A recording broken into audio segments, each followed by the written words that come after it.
Hey, and welcome to GB Boxing and the Fighting Irish. And with me, as usual, we have Luke and we have Adam. And tonight we're going to be discussing the past weekend's action, as well as we'll mention the, the country's performance at the Commonwealth Games and what we kind of made of them. And we'll be looking forward to what's coming up in the future. So, hey there, Luke and Adam. How's your weekend been? Yeah, it was a busy one. Hope you guys had a good one. Yeah, mine was fairly chill. I'm currently back home now, so nice and relaxed. Are you in Scotland? Yeah, back in Scotland. Very nice. So you've left the hustle bustle of London City behind. Yes, left the hustle and bustle of London, and hopefully be in Edinburgh soon. Oh, Edinburgh. So it's not as if you're going to the Outer Hebrides. No, not Or quite like that. Orkney or anywhere like that. Hopefully to Edinburgh. Yeah. Oh well then. Well, Edinburgh's a beautiful city. I love Edinburgh. Yeah, fabulous place. Fabulous place. And close enough to the boxing in Glasgow, and I've got season tickets in Without having to live in Glasgow. That's a joke, by the way. I love Glasgow. For living in Edinburgh. It's because when the rugby's on, I always fly into Glasgow because it's always cheaper. It's like the people don't realise that they're very close together. But, yeah, it's like an hour's train. And I like train journeys. But anyway, speaking of journeys and that, let's kick off the weekend's action. And I suppose the best place to start is the city that never has a ceasefire sleeps. It would be Belfast, Northern Ireland. And that was Michael Conlan's comeback fight from his defeat to Lee Wood last year. And the show was put on by Conlan Boxing, which is Michael and Jamie's venture. And I enjoyed it for what it was. It was good enough. When I came in, Paddy Donovan was boxing, but he took his guy to a decision, which I'd say Paddy was a bit miffed about, having to go to the decision. But there you go, them's the breaks. Then we had an absolute barnstormer then between Tyrone McKenna and the Welshman, whose name is just gone out of my head, so I'm going to find Jenkins. Chris, thank you, Chris Jenkins. Because I was talking to Chris since, and he's agreed to come on and do an interview. But like everyone was saying, he was robbed. But I mean, at the end of the day, it was a bit of a local show, and they were the chief main attraction. So I think Chris knew what was going to happen, and both boxers initially, it looked like someone was going to get knocked out, but you knew they were kind of going to wear each other out as the fight went on. But they never stopped trading leather. I mean, you could stick them in a phone box and they keep punching each other, and they looked like they had a really fun time of it as well. And when the scorecards were announced, unsurprisingly, it went in favor of the home boxer McKenna. But like I said, I wouldn't read too much into that. It was what it was, and I think Jenkins knew that as well. Online calls of a robbery, I thought, were a bit extreme. But anyway, I mean, like, Jenkins could have easily won it. I mean, I had it 6-4 to Jenkins in my own head, and his personal scorecard, but I understood he wasn't going to get the decision in Belfast. Then we went on to the main event, which was Michael Conlan's comeback. And it was very tepid to begin with. I mean, I don't think there was too many punches thrown in the first 6 rounds. And it was kind of like, that meme, come on, do something, the guy with the stick. But then it eventually, took light when Michael got success and sent his man to the canvas, and it was stopped then late on. But I mean, like that, it was what it was. It was just a comeback fight for Michael to get him back kind of between the ropes after what happened with Lee Wood, and obviously he exercised those demons. He wants Wood again, and I think it looks like Conlan could be Wood's best option. Apparently, they seem to not realise that the champion is entitled to the purse that he's asking for. So I think Eddie Hearn's pretending to be shocked at something he shouldn't be shocked about at all. But there you go. I think he's trying to line him up with one of his old regulars instead. I'm not. I'd rather see Wood in against Conlan again. That would be fun. Maybe even Nottingham or in Belfast. It'd be fun. Would it fill the city ground? Probably not. But it would be good. It'd be good while while it lasted, and I think Conlon would definitely come out of the blocks very fast in trying to kind of right his perceived wrongs on that. So yeah, Belfast was fun. I enjoyed it. What I love about Belfast is everything appears cheaper. It's not really, because you have to add 20% to everything to even out with the euro.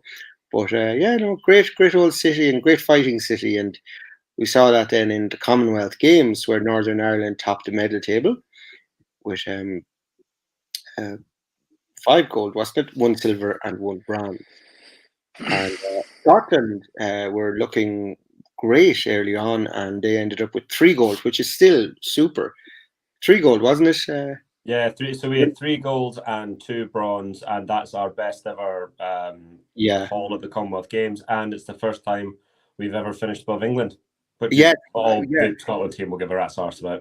I mean, England would have to look at that and go, "What's going on?" I mean, they were hosting the games, and they finished so low down the middle table because it was Northern Ireland, India, Scotland, and then England, and Wales just behind England. I mean, when you're hosting a games, you should at least be first or second.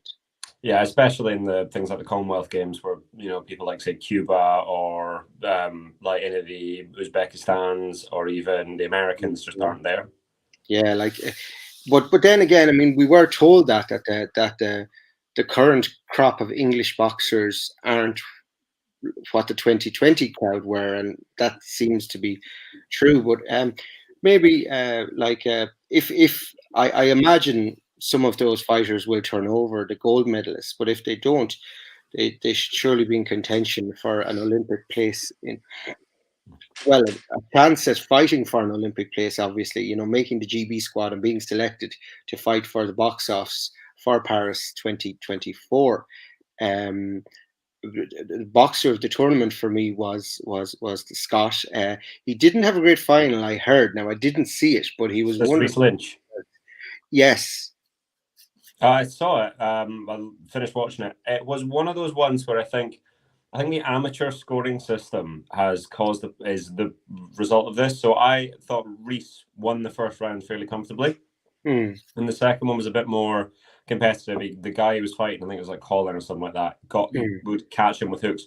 But when the scorecards came in, Rhys was up on 3 by 2 rounds. So Rhys had won the fight if he stood up. Yeah. So all he did was totally disengage in the last round, and the other guy just kept coming and coming and coming. So you kind of get this sense of what's actually happened there is Rhys has won the first half of the fight, and then the guys come on strong at the end. And he's definitely won the last round. He got a standing 8 count at the end, but it doesn't seem to matter in amateur boxing. And it's just the way it's done, whereas I think if you don't show them the scorecards, I think Rhys would have just continued in the way he was. And I thought he was excellent. I thought Rhys has been really good the whole tournament. With the Scottish he was wonderful for me. I mean, I caught his quarterfinal and semi-final, and he was brilliant. I think he beat the gold medalist in the quarterfinal, if I'm correct. Yep. I watched that fight and it was brilliant, and I was like, this guy's great. And I know Taylor was absolutely singing his praises from the heavens, because obviously that was his weight as well. So I was wondering if Taylor might be setting up some kind of promotion company or one of these training companies and take his protege Rhys on board. It wouldn't be a bad old thing. No, wouldn't be a bad thing at all. The one I was the one I want to give a shout out just now is Sam Hickey, the middleweight. Yeah. So I'm like fat in Dundee at the minute, and this is where like kind of home is. And Sam is from Lochee Boxing Club, which is just around the corner. If you haven't seen his final, if you haven't watched the gold medal in the middleweights, go to Taylor O'Higgins, his YouTube. It's brilliant. Yeah, I know. The final. Because in Ireland they're geo-blocked. I mean, you can only watch what's on BBC, and you can watch Red Button 1 if you tune it in. But I mean, like it's next to impossible. I mean, I got a kind of a stream going for the finals on Sunday, but even then it just proved very awkward, because when you have the filter on, then it slows your internet down, and just none of it's great. But yeah, go watch Sam. Sam Hickey.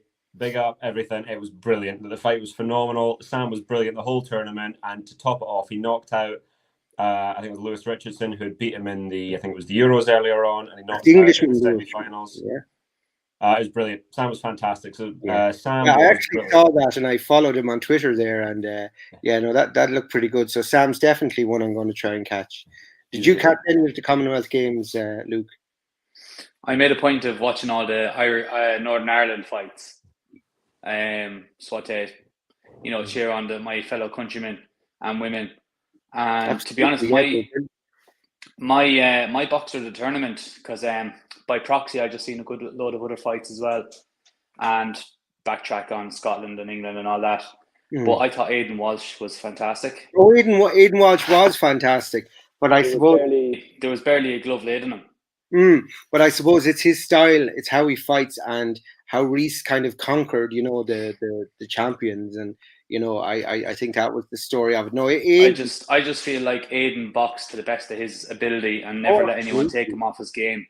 Absolutely, and that's what it's all about, isn't it? Aidan and Michaela were absolutely super, and I was delighted for Northern Ireland that they topped the medal table. As well, to someone who's not Northern Irish but still competed, was Amy Broadhurst. She was the one I thought. She was the best fighter I saw.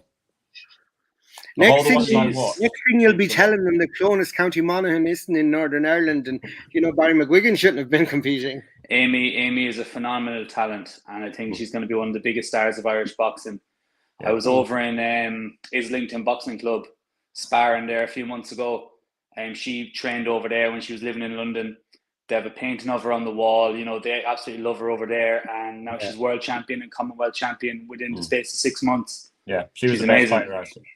The only thing is, her weight isn't an Olympic weight. She'll make the weight though. Oh yeah, but she'd have to move weight. Is what I mean. No problem. She'll make it, but unfortunately, it kind of goes against her. And I think her style is more of a pro style. Yes, yeah, I would agree. When she moves over, either late 2024, early 2025, I can't wait.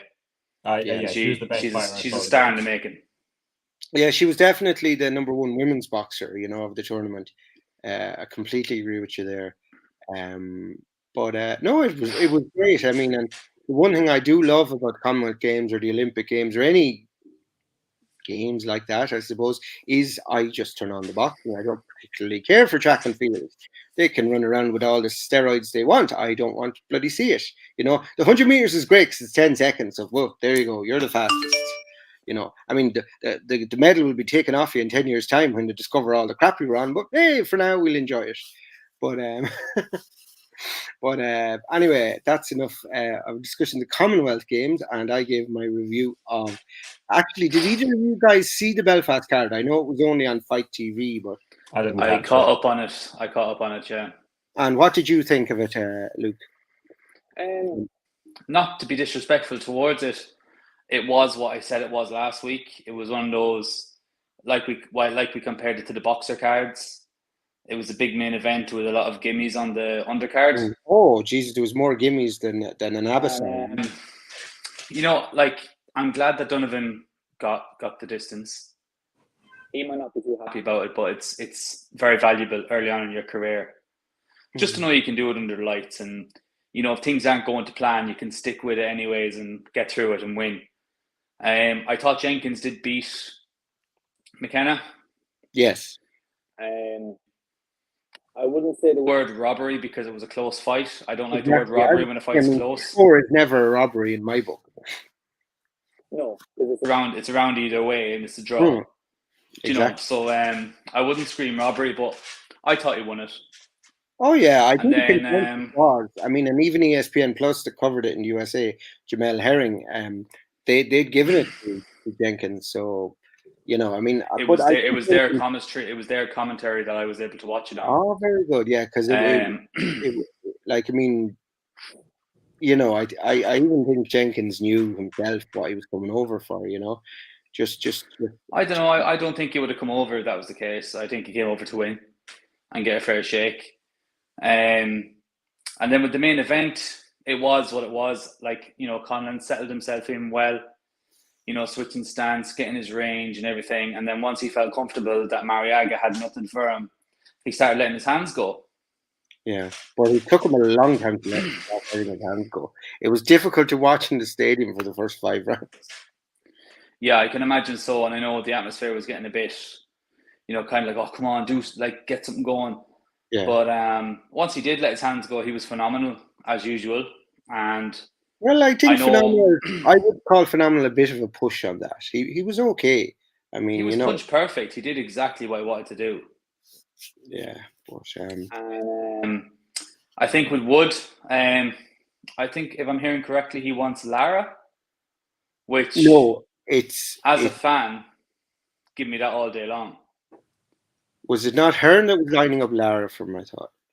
Or who was Hearn lining up for him? Sorry. Lara was the rumor last week, and Conlon's the rumor this week.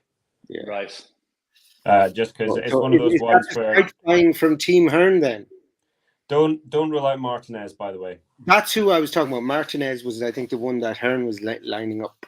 It's the classic example of, he could fight Lara, he could fight Santa Cruz, he could fight Conlon, or he could fight Kiko Martinez, and you go, well, there's the name that you can see where it's going.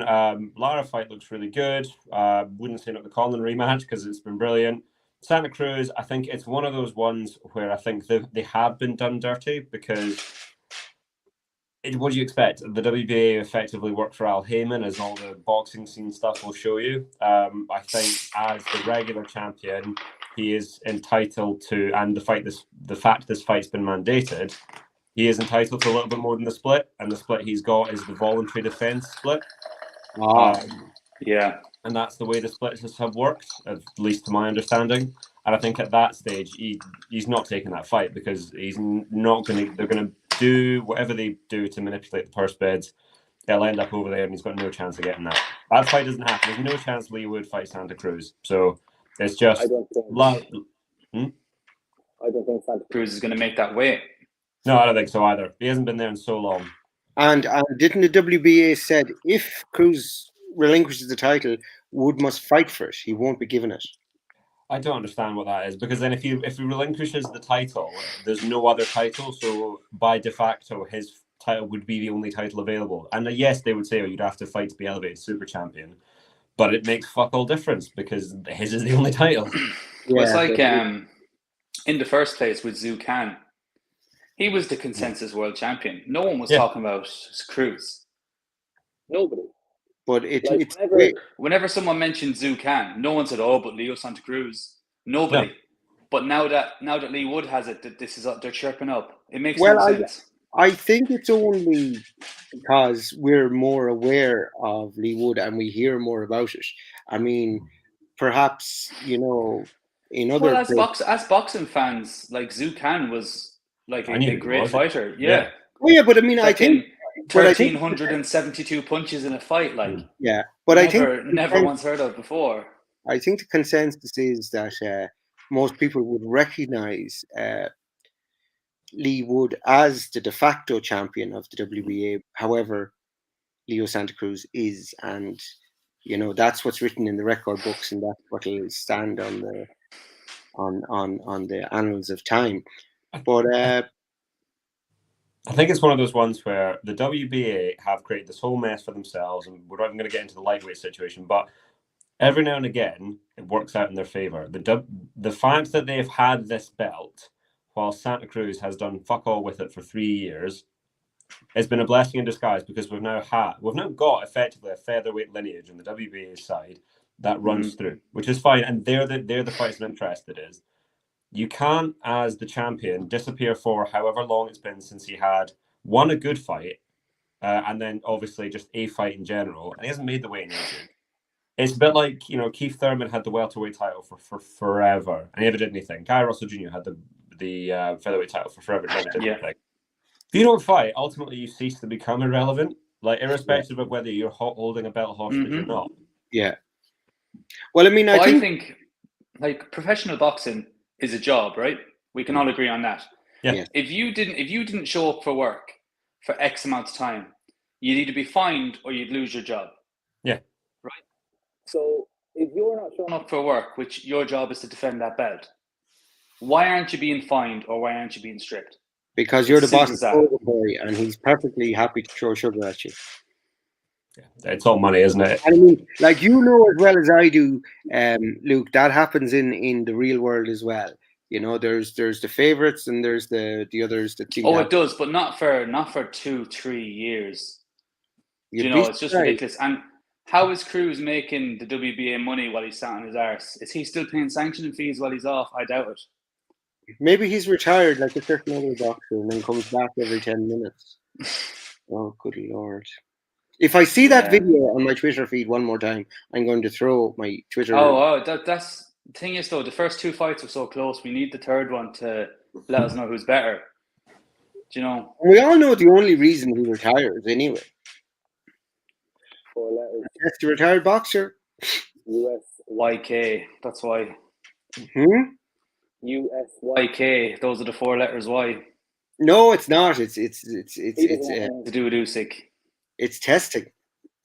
You can't test a retired fighter, whereas if they're an active fighter, they're entitled to be tested. But that's my opinion, of course. That may not be the true fact. My opinion is, if Usyk wins, he stays retired. If Joshua wins, he comes out. I'm with you. I don't think he fights Usyk. Oh God, no! His ego wouldn't let him fight Usyk because he'd know he'd be humiliated. And this great boxer that they go on about, you know, he's not just a puncher; he's a boxer. Will be absolutely humiliated by a much smaller man. But anyway, Usyk looks massive in that video. He does. I'd say huge. He must be 105 kilos, easy. Yeah, he looks mad. He's got to be 230 there, easy. I love the way the Europeans are talking in kilos and the British are talking in pounds again. I've just had to relearn pounds for boxing. I never use it in basic life. I can do either or. So yeah, you can switch. Can you? Exactly. Whichever you want. Yeah, I'm not great at pounds. If you put the stone with them, I can get it. I know you just divide by 14. It's simple as that, but it's just like give divided me by 14 off the top of your head. A kilo is 2.2 pounds. So I know that. It's easy enough to guess. Yeah, but anyway, so did you guys? Obviously, I was in Belfast. Did you guys catch the other show in Britain on the Zone? Yeah. Yep. So how was that? I enjoyed it. Yeah, I actually enjoyed it as well. I thought there was a better balance than I've seen recently of prospects in decent fights rather than gimmies. Yeah. And then the main event was phenomenal. I'd probably best to go through it before you get to the main event because I'll be talking about Dalton Smith for ages. But the fight of the undercard that I really liked was Jordan Thompson against Dukar. Yes, Dukar was really, really good against Dalton Smith. I thought he put up a really good performance. And again, he gave Jordan Thompson all he could handle. And I thought Thompson did brilliantly for 8.5 rounds. And I don't know if he got tired. I don't know if he got lazy or just switched off. But he got caught at the end of the 9th and he never really recovered. And he was out on his ass at the end of the 10th. And fair enough, he was saved by the bell and he'd won the fight. That's how fights go. Yeah. But it's really interesting because Jordan Thompson is as good as we thought in terms of being a technical boxer, terrific puncher, and he's huge. That now is you're going, what's his engine like? What's his chin? If you're fighting him, so if you are Billum Smith, right? If you're Chris, you fight him very much the same way that you fought Isaac. You put it on him and see if he can hold up on that because he's a brilliant long distance puncher. His uppercut is beautiful. He throws a beautiful backhand. Put it on him, and it's just. I think that's it's interesting to see. I think the best thing for Thompson's chin would be when he moves up to heavyweight. Yeah, on the scales, he looks dry as a bone. Yeah, it might well be that. 200 pounds for too long. Yeah, he's 6'7" apparently. But 6'7". They'll lie about the height, but he's a big boy. And then I'm 6 foot, but when I'm on Sky Sports, I'll be 6'2". Yeah, that's it. Yeah, one of those ones. What age is Thompson? 25. 25. So he can fill out definitely. And then there was Hopey Price. Hopey Price was really good. Really like him as a prospect. A really, really quality fighter. He does. This is good. Yeah. He's regularly. I think we need to do this. I think when Price learns to punch a bit, though, he'll really improve. I think if he doesn't, he's going to come unstuck when he gets to British level. People will walk through him. But as of right now, he's an absolute slickster. And is it an amateur kind of thing that hasn't fully progressed to pro? It's getting there, but I think it's also he's at that stage. A lot still. None of them can force him to fight like a pro yet. So he hasn't reached that stage where anyone's been able to get past the amateur style. But by all accounts, a few people have said he's actually in the gym where people are getting past this. He did quite a bit of work with Kid Galahad, apparently. I think they were saying in the broadcast. And they were saying he's really good on the inside, just no one has made him work there.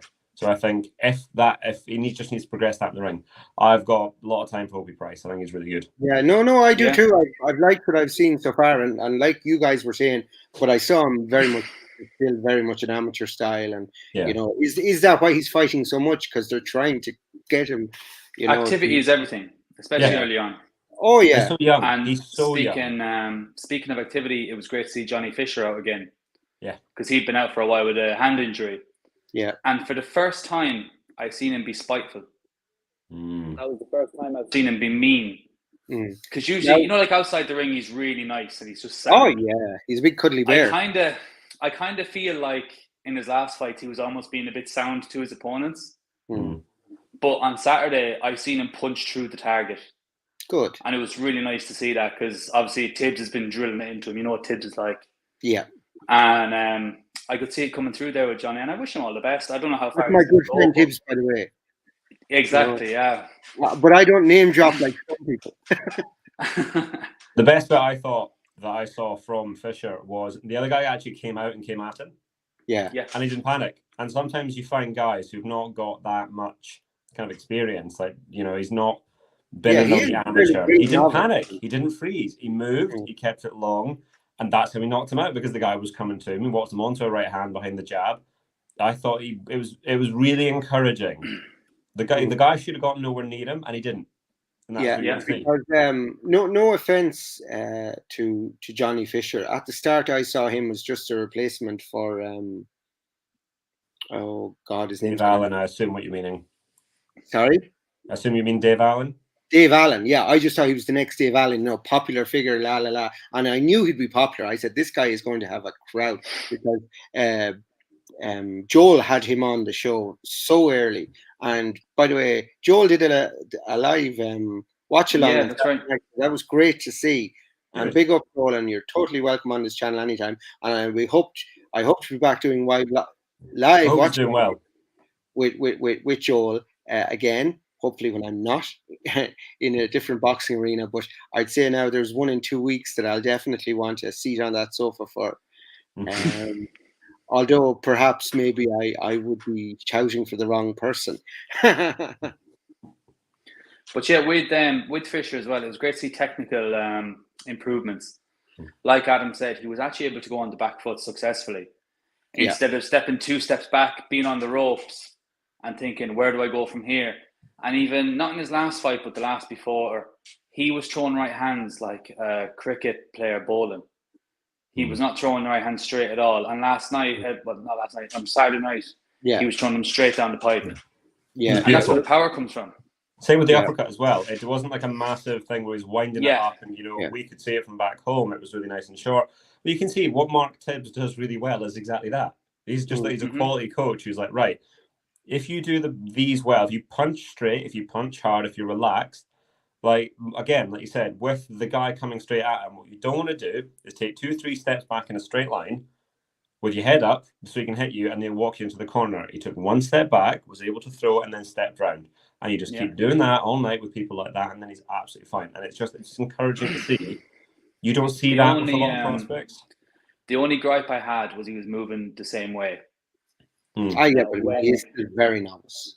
No, but I'm just saying, even a clever journeyman will catch you going the same way for 2 or 3 minutes at a time. Yeah. You know, it's just stuff that you just kind of have to pick up on yourself and think, I better move right this time, you know. And I'm sure he will. That I thought that was a problem in the main event. So we'll come back to Sandy Ryan because I want to talk about Can I just before you guys move away from the Fisher fight, I had a few people saying it was ended prematurely. Was that correct, or is that just people wanting blood? I think they were being a bit brutal. I thought for me, one of the big indicators on when referees tend to stop fights is if you knock somebody down, how does their head hit the ground? Yeah. Like, does the back hit the ground, but the neck's still tense? The guy's neck was completely limp, which means he gets the full whiplash, and that's the dangerous part. I had no issue with the stoppage. So it's just your Twitter people wanting blood. Because I didn't see it, I couldn't say. So I said I'd ask you guys here. But no, fair. It's how you get up as well. Yeah. And it was very laboured on how he got up. His legs weren't there. And the difference is, are they able to protect themselves? And he wasn't. Could he have continued for 15 more seconds and end up in the hospital? Yeah, probably. Does that affect the outcome of the fight? Not really. Do we need to see it? Probably not. We got the nice shot for the DAZN reel where he's flat on his back, beautiful right hand, and the guy hopefully won't potentially suffer any more injuries. Exactly. Yeah, and he lived to fight another day because it was RSC. Yeah. You know, he won't be out for 30 days. He will. It's still a stoppage. Yeah. Oh, he won't be out for 6 months, isn't that it? Sorry. Yes, that's right. 6 months. If it's KO, it's 6 months. Yeah. Yeah, it's a month. If a month with scans if you're stopped. Yeah, but no, so great. And did anyone see the American card? We're just going to move on to the main event. Sandy Ryan. So I'll go Sandy Ryan before I get to Dalton Smith. Yeah, right. Yeah. So Sandy Ryan, her fight was pretty much what she came in phenomenal shape. Like, she looked brilliant, much better. And this was the classic example of less is more. You just look at them on your scales and you go, right, this, like the opponent, is shorter, a little bit stockier. Sandy comes in, phenomenal shape, long.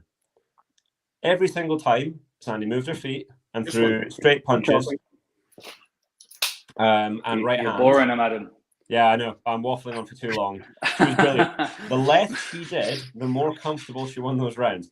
Every time she would come in and throw more than 3 punches, the other girl caught her, they over-engaged, and every single time they had that kind of exchange, the other girl won. So every time Sandy did less, she won the round. Every time Sandy got a little excited and overdid it, just like in the last fight with the way she throws punches, the other girl won. The other girl throws shorter shots better. With the better bent arm and the fist comes over. Sandy slaps a little bit when she's up close. Then that's the problem. One will get there faster. The better thrown punch always gets there faster, and that's what happens. It was your classic amateur style, like we were talking about a couple of minutes ago, beating the pro style. Yeah. It was first and thirds. Throw the jab, let her come back, throw again, disengage. Yeah. As Roger Mayo used to say, be first and be last. Yeah, that's it. And that's what it was. And that's exactly what the fight was. And they just did that for the entire fight. And it was, it was great to see Sandy. And just before to go with. Before the main event as well, an honourable mention to Campbell Hatton. I thought he was much improved. Yeah. He came out that first round. I thought he was going to get the stoppage. I was shocked. Now the opponent did survive, and Campbell did get a bit tired again. But I think that's the excitement still getting to him. He's still immature, but his technique has improved a lot. Yeah. And his composure was there. The lot he was in with could punch. Like, he had 22 KOs. Wins, yeah. Yeah, 22 KOs, 30-odd wins, like 20-odd losses. He was a good guy. And I think with Campbell, the problem we all had, or certainly the problem I had with Campbell, the problem I know and that you had, was Campbell was on these ridiculous slots because of who he was, right? And this is it. It's the same happened with Ben, the same happened with you, Ben, right? If Campbell was just the prospect, I'd have no problem with who he's fighting and how he's developing. It's coming along fine.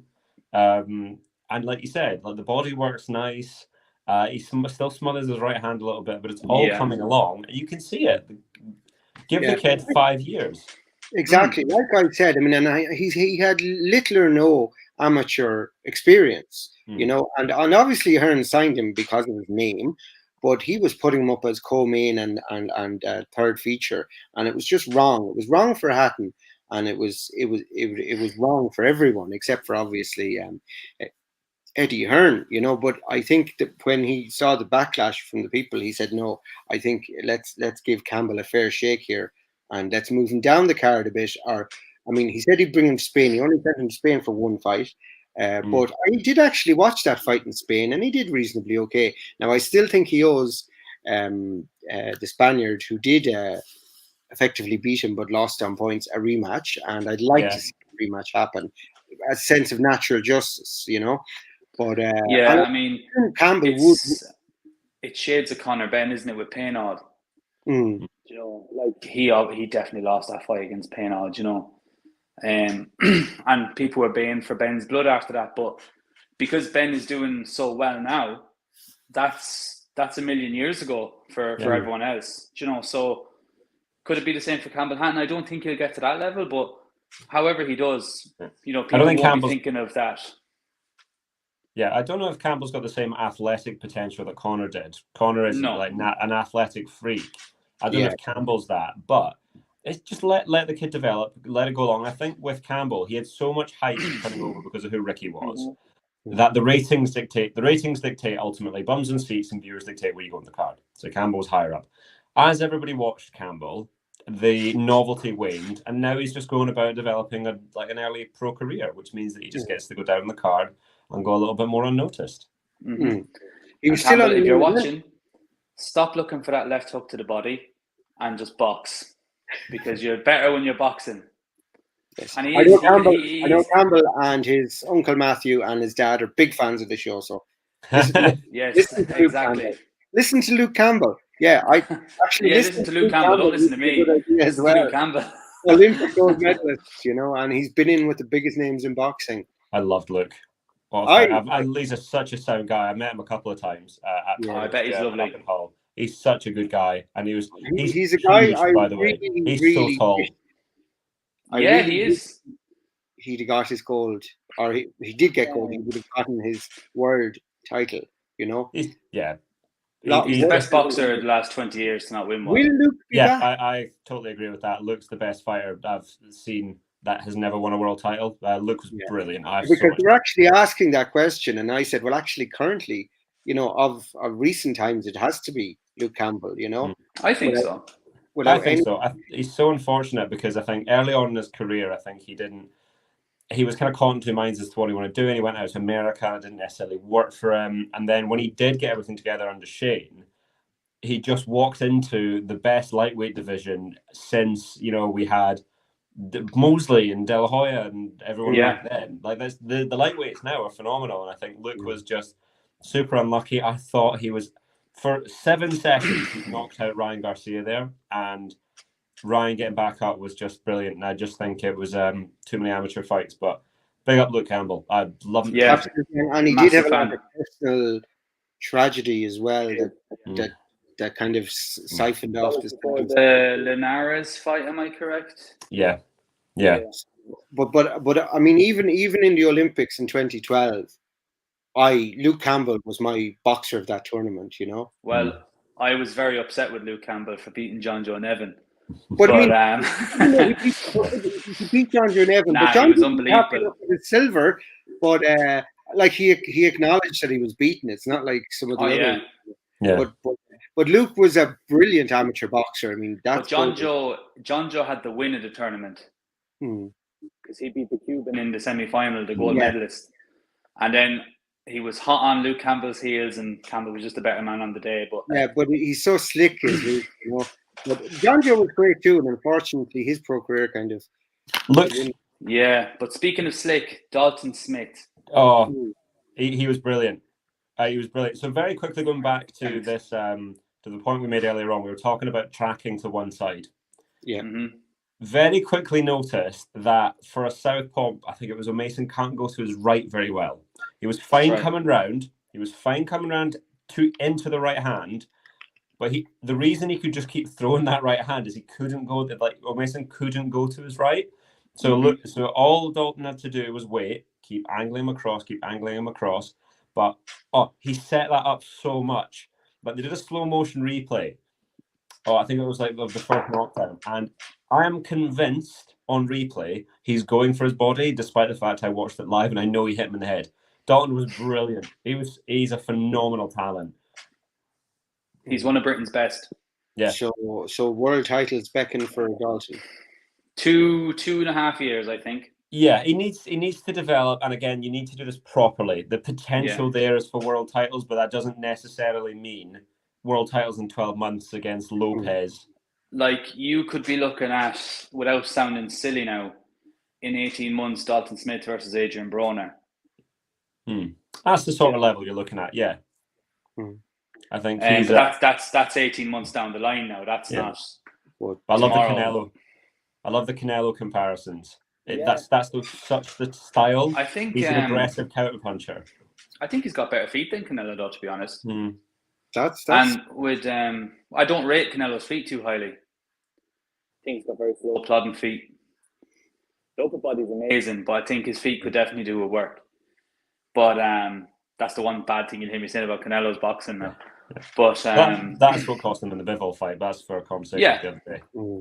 But with O'Mason, you know the way it's the typical cliche, get your foot outside the opponent if they're the opposite stance. O'Mason does the opposite. He tries to get his right foot inside, and that's so he can get in and throw his right hook tight. But Smith was turning and pivoting and not even letting him close to do that. And then those right hands were just coming. And there was no stopping them, like. That was phenomenal. There was no tell. They were just coming straight from wherever the glove was, whether it was at his chest, at his face, or at his hip. Those right hands were coming. There was no stopping them. Do you know, there's a great stable coming in that gym now. He's a great trainer, Grant Smith. Oh, what a trainer he's cut. He's. Did you watch the interview with Tebbit? I didn't. It's good. He's really good. He's really good. I mean, he's very northern, very Sheffield. Yeah, he is. Like I remember. Well, I'm enjoying ID, so I'll definitely give that a go because I watched her Shane McGuigan coverage, and that was fun. So definitely ID. Smith is he's so calm in the corner. The way he talks, I know Dalton's his son, and I think it's different. Like with myself and my dad in the corner too, because he talked to me differently to how he talked to the other lads. Yeah. You know, it's just a father-son thing. He knows what buttons to press, and so does Grant Smith. And he knows how to get him to calm down, how to get him to get a bit revved up or whatever. And he's honest. He doesn't sugarcoat it. So I think he's a very calm voice in the corner, and it's great to see. What I want to keep saying with Dalton, right, is at no stage, for no second, was he not in control of that fight. This is a British level. This is a British title.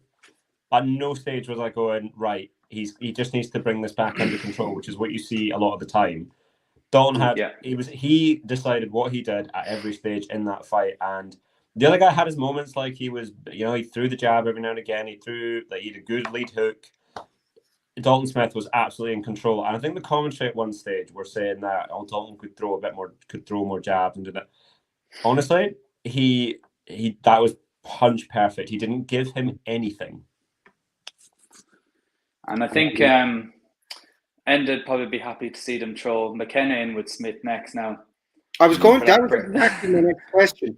Who should he fight next? You know, who should he defend the title against? Ennis Brown. Good shout. Ennis Brown. I think he needs to up all the time. Yeah, I mean, like every fight little steps up.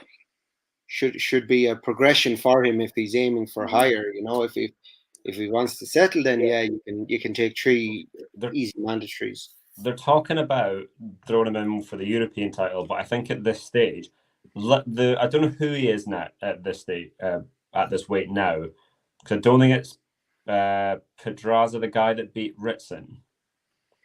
I don't think it's him. And you just took Ritson's name out of my mouth. I'd like to see Smith versus Ritson. Yeah, but there's great guys. Basically, if you take Castle and Taylor out of the British 140-pound scene, take your pick and put Dalton in with them. I think that's what we've got to look at. That's completely fair. And you know what? He pulls the crowd too. This is great. Like, and I think it's they were talking. I think but Sheffield are looking for a new star, so they've got history of boxing. They've got the football club behind him. He's a genuine Sheffield Wednesday fan, which I think is quite a big thing. Like, it's so big to have a football club behind you, Absolutely. And they've got behind him, and I think that'll build it up. And I think Wardley's going to be similar. And it's ironic, really, because most Sheffield boxers tended to support United. You know, so it's just the area of Sheffield where they're from. Yeah. But, he's I think he's really one to watch. He was the best. He was the best fighter because there was a few prospects I was really interested in that card. And Dalton is probably the best. I don't think he's a prospect anymore. I think he's bordering on a contender. But of the people coming through, who's not an Olympian, you'll not do better than Dalton Smith. And Dalton Smith will probably have a better pro career than the vast majority of the Olympians coming through. Absolutely. I want to see him fight regularly. I don't want to see him wait till early next year. What is this? Early August? Get him out in October, and then if you can get him out again in December. There's no reason why not. No, just keep it going. And I think it's this is like the big thing with a lot of prospects, where they get to a level and they stop fighting regularly and they stop developing. And I think look at Sniper Richards. Yeah. Do you know? Now he's nowhere near as exciting as Smith is to watch. Yeah, he's good. But he's good, yeah. It's a Finn that holds the European title at the moment at super lightweight. Then build him. Then get him 2 more fights, or win the British title outright, and get him to fight him in March. Yeah. Is that EBU? Yeah. Yeah, the proper one, not the IBF proper shit. one. Yeah, that's the only one I bother looking for. Yeah, so that'd be interesting. England against Finland, but so that was the weekend's boxing. The US card. Did anyone see the US? Did any of you watch it? I watched it. Yeah. And well, it's up to you then, Luke. Tell us how that went. I thought the undercard was very underwhelming, to be honest. We can skip that anyway. Let's just go to the main. Yeah. And then Ortiz. I know you're very. I did see this. Adam. Sorry, totally skipped my mind. Yes, I did see the Ortiz McKinson fight. Now, this is I'm going to be quoting Mayweather here when he spoke about Triple G, and maybe I'm wrong about Ortiz. He might prove me wrong, yeah. But I think he is straight up and down with no special effects. I don't see the big deal about him. I think he does everything well, but I don't think he's this phenomenal world beater. I really don't. And I think it would show against the likes of Ennis, Spence, Bud, even Ugas. I think Ugas would piece him up. Could Ben see that as a kind of an easy way in? Oh no, Ben rolls over Ben. He rolls over Ben. He'd stop Ben. Well, he should stop Ben. If Ben caught him early, because Ortiz is not a fast starter, that's Ben's only chance first 2 rounds. Ortiz is a snowball. Once you let him get going, it becomes more and more difficult to stop. If you stop him going, I felt from Mikey. He just couldn't keep him off. Like when Mikey landed that first big left hand in the first round, and even the stoppage, like he hit him, and McKinson thought, I have a break for a second, and he kept going, and then McKinson just went no, and just went down. There. Yeah. I think, and you know what? I don't blame him for doing that. That's not a coward. That's just being smart. I think Ortiz punched it out of his body because I think his leg had gone, and I think as soon as his leg had gone, he had couldn't punch back, he couldn't get away. I think it's one of those ones where you think, right, if Mikey stays in there, he didn't really get hurt to the head; it was all to the body. No, body. And I think all he's going to do in there is gradually take years off his career. So I think all of us agree that the best prospect at welterweight is Ennis. Yes. He's a better all-round fighter, but I love Ortiz because there's nothing not to like. Yeah. And I'm not saying I don't like him. So when would you like Ortiz? I just don't. Oh well, I'm an Ennis fan, so give it to me next. Yeah. But is it too soon for Ennis? Ennis for Ennis apart from Crawford. Ennis is phenomenal. I think with Ortiz, it's the southpaw stance. The interesting bit there was the southpaw stance gave him a bit of problems because most of the time he's got a piston jab and it goes bang, bang, and then suddenly he doesn't hold on to his punches, so they're really hard and they're really heavy, but they come quickly. But he couldn't do that against McKinson. McKinson didn't give him the jab, and it took him a while to figure it out. But once he realized he didn't have to worry about McKinson's backhand, he could close the distance, block it, and it wasn't going to cause him any problems. McKinson had nothing. But I love him. He's so much fun to watch. I don't think he beats Ennis or Boots. The thing with Spence is he looked brilliant against Ugas. There's going to come a time where making the weight, the car crash, and the eye are going to take its toll. Please, if there's a God, do not let that be against Bud, because I want this Bud victory to not be tarnished at all.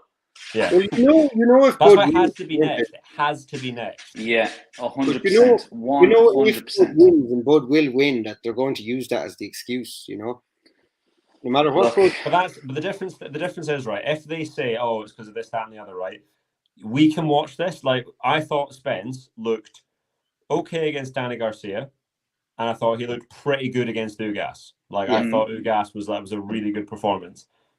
So I haven't seen anything that said to me, oh, he's deteriorating yet. If we're watching this fight, he wouldn't have beaten a pre-crash Spence. You know what I mean? No. And Spence is the second best welterweight in the world, but it's going to take its time. That fight needs to be next. If that fight's not next, get Spence and Bud in with Ennis and Ortiz. Those are the 4 fighters. I'm not interested in anything else. Those are your 4. If you're not going to do the top 2, then mix and match. Yeah. Now, I know that's your top 4. I would have Ugas above Ortiz. I would. Mm-hmm. I can see that. I can see why. And I think he beat Porter. I had him. I think he beat Porter as well. Yeah, I'm actually. He's my number 4. Mm-hmm. But I'm not mad at anyone who has Ortiz as number 4. That's just my personal opinion. No, I'd have. So I would say that with it's one of those ones where it's a case of, if you ask me who are the 4 best, it's Bud Crawford, Spence, Ortiz, and Ennis. In terms of ranking, you need to take into account it's a different question. Okay, so you could I think you should have Ugas as 3 in the welterweight rankings, because he's at a belt, and his win over Pacquiao, and the fact that I think most people think he beat Porter, that should count, versus the fact that we're all looking at Ennis, we're all looking at Ortiz and going, say they're the bollocks, but they haven't proven it yet, and proving it matters. Proving it matters.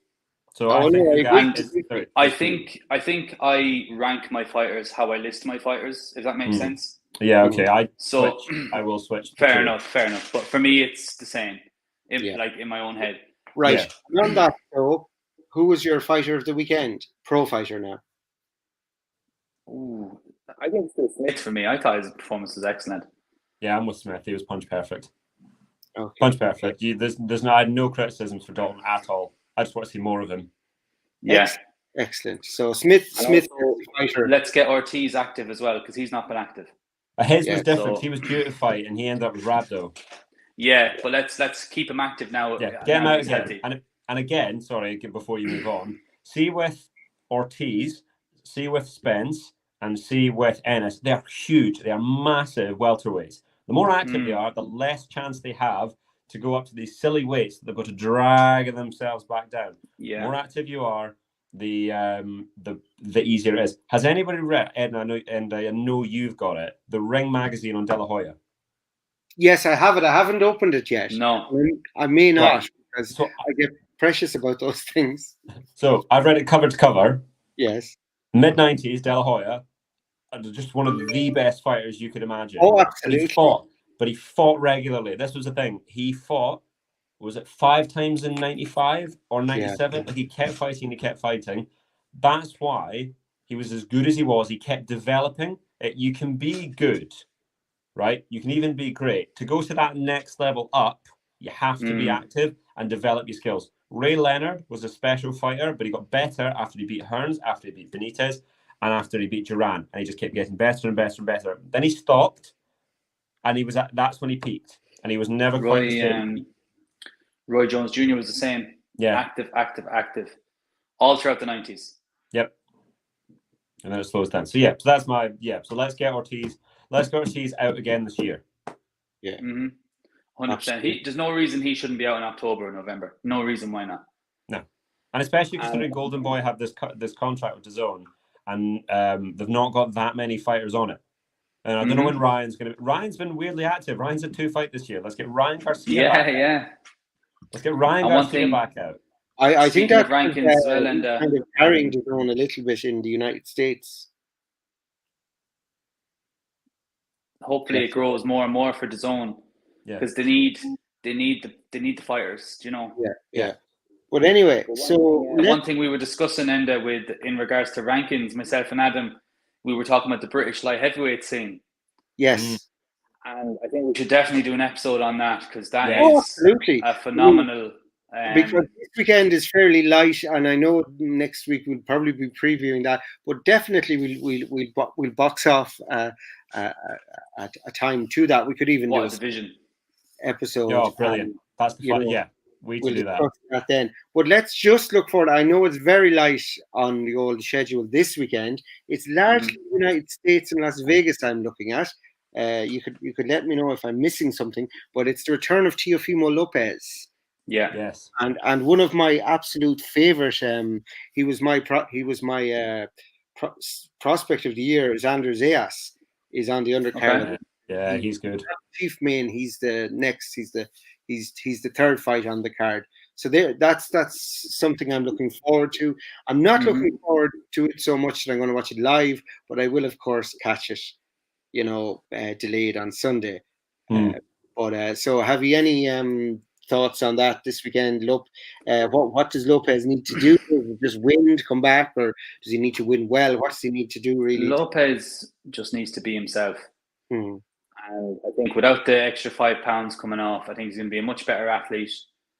I think he's going to be happier in general, not having to cut that £5 and just have fun in there like he was all the way up to the fight with Kambosos. Just have fun. When he's flowing, when he's happy, and when he's throwing bombs, he's one of the best in the world. Absolutely. And I can't wait to watch him. His performance against Lomachenko was beautiful. And I was cheering for Lomachenko, but by the end of it, I was like, well, Lopez has just won this. So do either of you guys listen to the 3 knockdown rule with Steve Kim and Mario Lopez? Yes. Sometimes. Right. So, the political stuff aside, they can spot a fighter. They are brilliant at spotting fighters, and they put us on to Lopez years and years and years ago, and I'd followed Lopez through this kind of weird streak when he went like 3 KO over the years in a row. I was like, is he related to Mario? That's what I remember. Teo Lopez is one of the best fighters in boxing. He will end up back in the pound for pound very soon. I just physically fell off the wagon a little bit after he won. I think his wife left him. Yeah. I think that's what happened. And his dad is questionable. A gold digger. And if Teo can keep his head, if he keeps head in the game, and again we'll go back to Mayweather because he was the best at doing this, right? He has every physical advantage you could possibly want. If he can stay as dedicated as Mayweather did, he's going to win world titles. He's going to have some phenomenal wins over his career. His talent deserves that. Yeah, and he should do that. He could go all the way up to 154. He's phenomenal. The Teo has got everything. I see parallels between Angel Garcia and Teofimo Lopez Sr. But I think the difference is Angel Garcia is doing it all for his son. And I think Teo Sr. is doing it maybe 60-40 for himself and then 40 his son. Do you know? But I know he said he talks so much to take the limelight off Teofimo.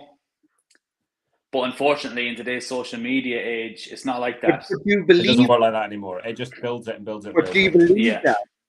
Or is it just something he's saying to himself to convince himself that it's all right to do what he does? We're not in his head, are we? Yeah. But I don't know. But again, I'm such a cynic anyway. I find it hard to believe anyone, especially if your name's Tyson Fury. But his name's Luke. It's not Tyson. Yeah. No, but you know. I'm joking. Yeah, but with Lopez, it's like his father. I could just wish he'd just fuck off, But it's hard. It's somebody's dad. Like, we're not there. It's somebody's dad. But at the end of the day, we talked about dads being coaches, and that's another thing we could look at: father-son relationship in boxing, because sometimes they're a help, but sometimes they're nothing but a hindrance. You wish that you park your father and move in with someone, move to another place. A man we heaped praise on last week was Joey Gamache. He was the architect of that. Yeah. And Teofimo's back working with him. He wasn't working with him for Kambosos. So I think if if his dad can take a secondary role, because his dad's Yeah. obviously a good trainer. He got Tiafimo to where he got to him. So I can't diss him as a coach, for specifically for Tiafimo. But Joey Gamache has been there and done it for many men. Yeah. And I think that's the thing. And if Tiafimo listens to him, like you said, Adam, there, he was the architect behind the defeat of Lomachenko. Yes. And that if was Tiafimo can listen to him, have that Mayweather discipline that Adam correctly mentioned earlier, he can go wherever he wants to go. And that's not exaggerating. He can do whatever he wants. The world's his oyster. Yeah, it's all there. It's all there for Teofimo. He's what would you like to see next from? Would you like to see him immediately looking for a world title again? Title shot straight away. Yeah, he's got to do this. He's got to fight. Or the winner is the PETA versus Prograis for a title. Yes, for the WBC. That's the fight. That's the one. Yeah. Yeah, that's the one. Because Josh is gone. As soon as Josh fights Castro, one way or the other, he's at 147. And see the way Catterall is now a boxer fighter, so yes, he pushed hard with that, because again we were talking about established fighters is what boxer was lacking, and now they have an established fighter, So I see he's still with Richard Schaefer though. It's like boxer have rented him nearly.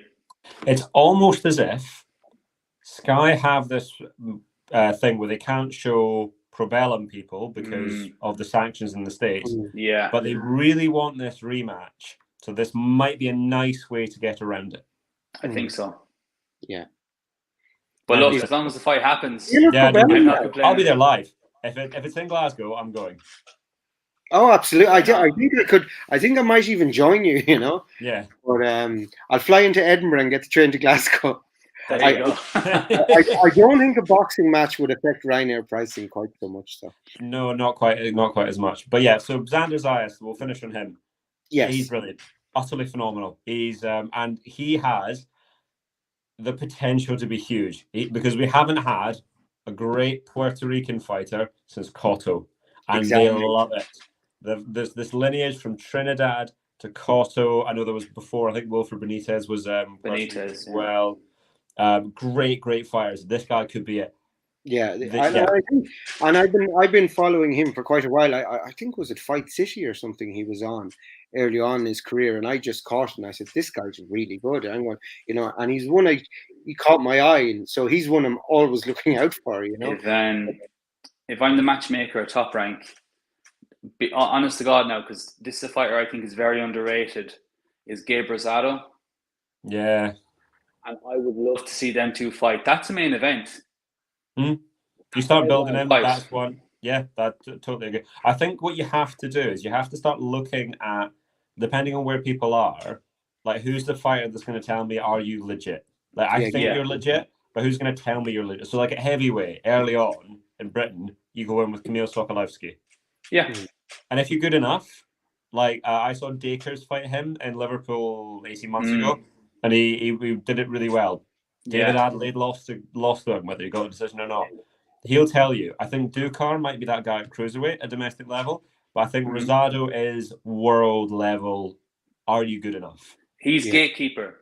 Yeah, the classic old-fashioned gatekeeper. I think if Rosado was managed properly, he'd have been a world champion. Yeah, I really rate Rosado's boxing, and I wish I'd put money on it. Because I was the only one on my timeline that said he beat Beck. And when he knocked him out like that, I was jumping up and down. I wish I'd put money on it. But I think him versus Xander would be amazing because the Puerto Rican. And, I don't think in Philadelphia is much of a big fight city to host big shows. New York. It's got to be New York. Barclays Center or something, yeah. Is it the small room? There's 2 rooms at Madison. There's 2 rooms at Madison Square Garden. Do the small room. Build them in the Hulu Theatre. Yeah, the Hulu Theatre. That's your place. Get them there. Build them up as an attraction. But to be fair, at Top Rank, it's them and Golden Boy are the 2 best matchmakers. Like they are brilliant at bringing guys through. Yeah. Absolutely. And Bob Arum will not kind of let a star like that. He's a sharp man. Even though he's 91, he's a sharp man. Doesn't suffer fools. Oh, absolutely not. I saw a clip from And who was it? I'm trying to think of that guy's name now. He was kind of the spokesman. Mike Coppinger, was it? Yes, the spokesman. And he shut him up straight away. Oh, he absolutely tore him a new one. However, Bob Arum kind of threw Jamel Herring under the bus there at the weekend. I mean, he's not kind by any stretch of the imagination. No. He's but you don't he's loyal where you are by being kind. I mean, you can't. He has the attitude, I owe nobody nothing. They got what they got, and that's it. But speaking of people pulling up on someone, sorry to change topic, Josh Taylor pulling up on Ramirez's promoter. Yes. Yes. That was the best thing I have ever seen in my life. That was brilliant. I love that. Did you ever see that? An angry human no, being. I didn't.